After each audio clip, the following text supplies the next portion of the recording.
lab today is about female genital organs.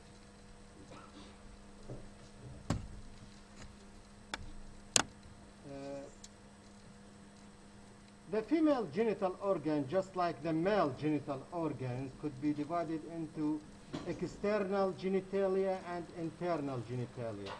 We did not discuss in the lab of male genital organ the penis, testis, epididymis, and scrotum, because these subjects were discussed with the abdomen. But here we have to discuss both the external and internal genital organ, because they are not involved with the anatomy of the abdomen. I will start with the randomly with the vagina. This is a vagina. It is a canal which is extending upward and backward from the vestibule of the vagina. This is the vestibule of the vagina. Of course, let us start with the external genitalia. External genitalia is formed of mons pubis, which is an elevation anterior to the body of pubis. This is the mons pubis. This mons pubis continues backward as the labia majora, and the labia majora is a fold of the vulva. To inside of the labia majora, this is labia minora, which is also a fold, but it is a thin fold that is devoid of fat. It does not contain fat, just like the labia majora that is filled and fat. Labia majora and mons pubis are filled of fat, where labia minora is not containing a fat. And the labia minora encloses this space, which is called vestibule of the vagina, that contains the orifice of the urethra and the orifice of the vagina. You can see that the labia majora extends from the mons pubis to the perineum, and we will take the perineum next on. So this is labia majora, this is mons pubis, this is labia minora, this is the vestibule to the inside of the labia minora containing the orifice of the urethra and vagina. And you can see that the labia minora extends anteriorly to surround the clitoris. This is the clitoris, in which the labia minora divides to form the prepuce that surrounds the clitoris, the tip of the clitoris. So, going back to the vagina extends from the vestibule of the vagina upward and backward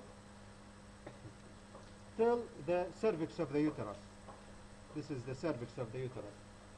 The vagina is related anteriorly to the urethra and urinary bladder, while it is posteriorly it is related to the anus and to the lower part of the rectum. And the upper part of the vagina, which is this one, showing the lower part of the uterus. Actually, it is the lower part of the cervix of the uterus. The lower part of the cervix of the uterus protrude into the vagina. And thus, you can see that there is a space of the vagina around the protruding uterus. This space of the vagina around the uterus, because the uterus is entering into the vagina, this space of the vagina is called fornix of the vagina. We have posterior fornix, anterior fornix, and laterally right and left fornix, or fornices. And the posterior fornix, posterior fornix of the vagina, is related to the recto-uterine pouch of peritoneum, which is called pouch of Douglas. And that's why posteriorly the vagina relation not only include the anal canal, rectum, but in the upper part, behind the posterior fornix, is the recto-uterine pouch of Douglas. Of course, the vagina is a muscular tube.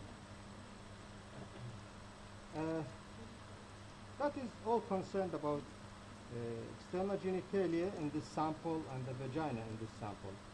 Regarding the uterus, as you know, the uterus is formed of a body, which is an upper part, that is the free movable part, and a lower cylindrical part, which is the cervix. The body is piriform in shape. The lower part, the cervix, is cylindrical in shape. And the lower part of the cervix, which is cylindrical, protrude, as I said, in the interior wall of the vagina, and thus it is surrounded by the fornices of the vagina. You can see that the uterus is angulated. There is an angle between the body and the cervix. You can see this is the cervix. It takes that direction, and then this is the body. It takes that direction. So this angle is called angle of anti-flexion between the cervix axis and the body axis. Normally it is anterior angle, and that's why it is called angle of anti-flexion. Sometimes it is backward, and this is a variation, normal variation, in which you have backward tilting of the body of uterus with the cervix. But normally, most commonly, the cervix and body have an angle which is flexed anteriorly, and so it is called angle of anti-flexion. And also you have an angle between the vagina that is directed backward and upward and the uterus, which is called angle of anti-version. So normally the uterus have anti-flexion angle and anti-version angle, but sometimes the uterus is tilted backward, and so it shows backward flexion and backward inversion.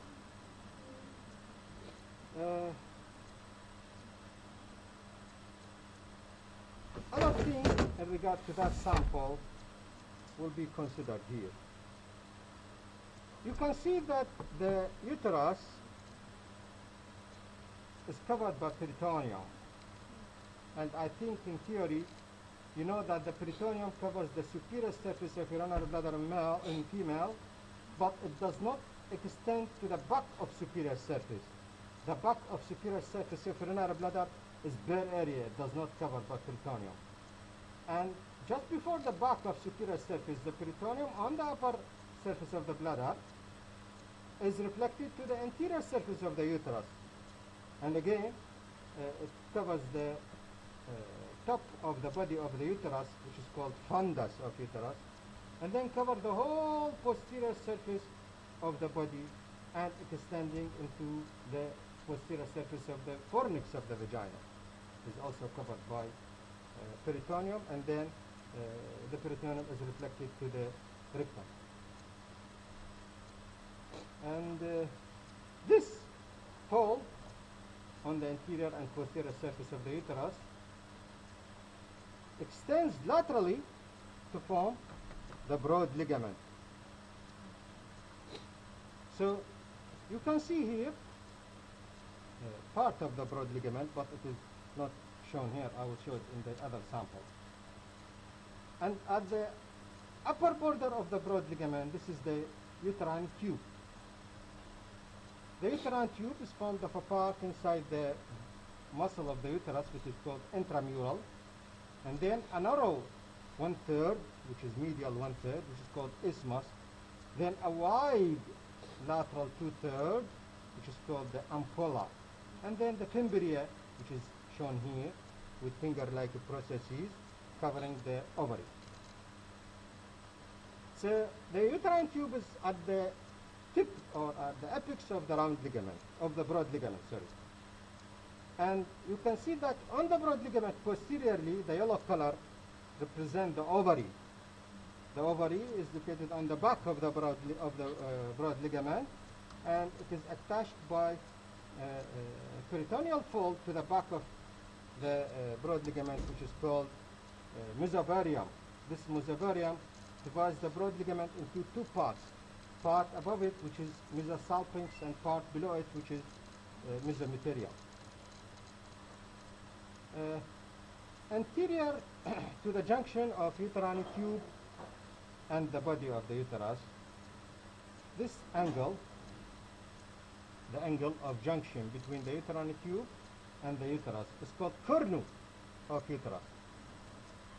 And the cornu shows anterior-inferiorly the round ligament, which is simulating the vas deferens or the spermatic cord in male.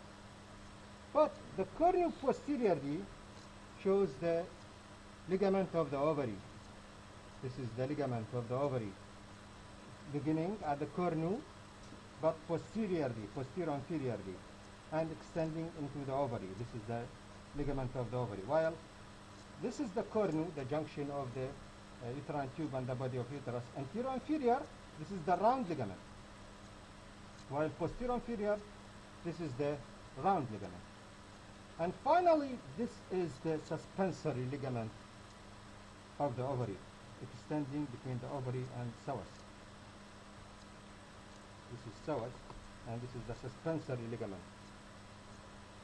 We will try to revise these structures on that sample also, because we can look here so laterally.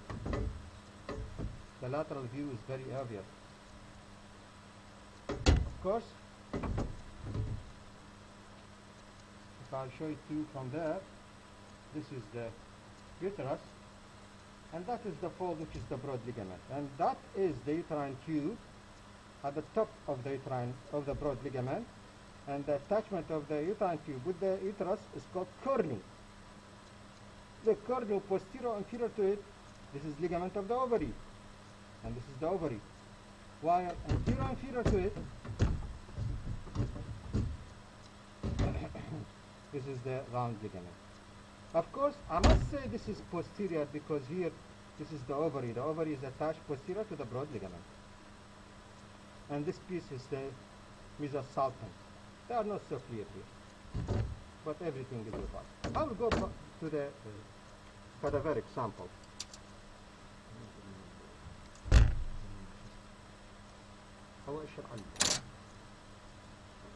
Just look to the cursor on the computer. This is the uterus, right? This is the uterus. And that is the ovary. So that is the uterus from behind, because this is the ovary. This is the uterine tube, right? And below it, this is the broad ligament, right? The ovary on that side,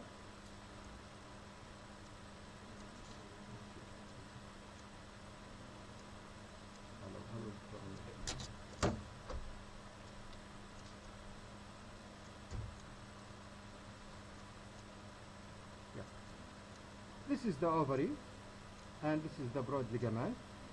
The ovary is attached to the back of the broad ligament by suspensory ligament, by mesoovarium, that divides the broad ligament into a part above it, which is called mesosalpinx, and part below it, which is called mesometerium.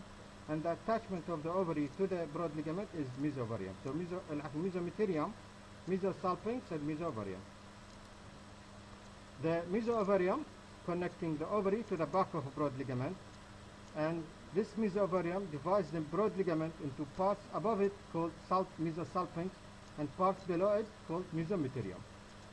You can see that the surface of the ovary here is irregular because it is an ovary of a menopause woman. The ovary before ovulation is smooth, but because after ovulation you will have with each period corpus albicans, that is fibrous tissue formed after formation of corpus luteum, so it will show folding of the surface of the ovary.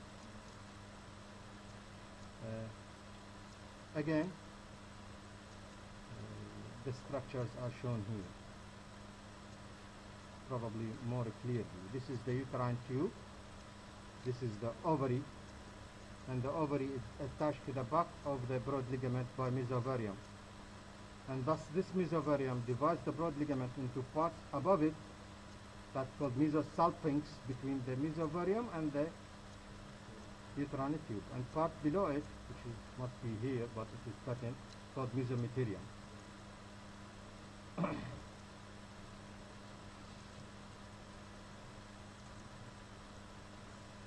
You may see it here also. This is the uterine tube, and this is the mesosalpinx, while this is the mesoovarium, and this is the ovary. You don't have a big part of the mesometerium, it is cut. That's all about it. And of course the junction of the uterine tube with the body is called cornu, and this is the fundus of the uterus, above the cornu, the right and left cornu. This is the body of the uterus. And that is the cervix of the uterus protruding into the vagina. This is the vagina, but it is cut by scissor. So you can see that the lower part of the cervix of the uterus protruding into the vagina.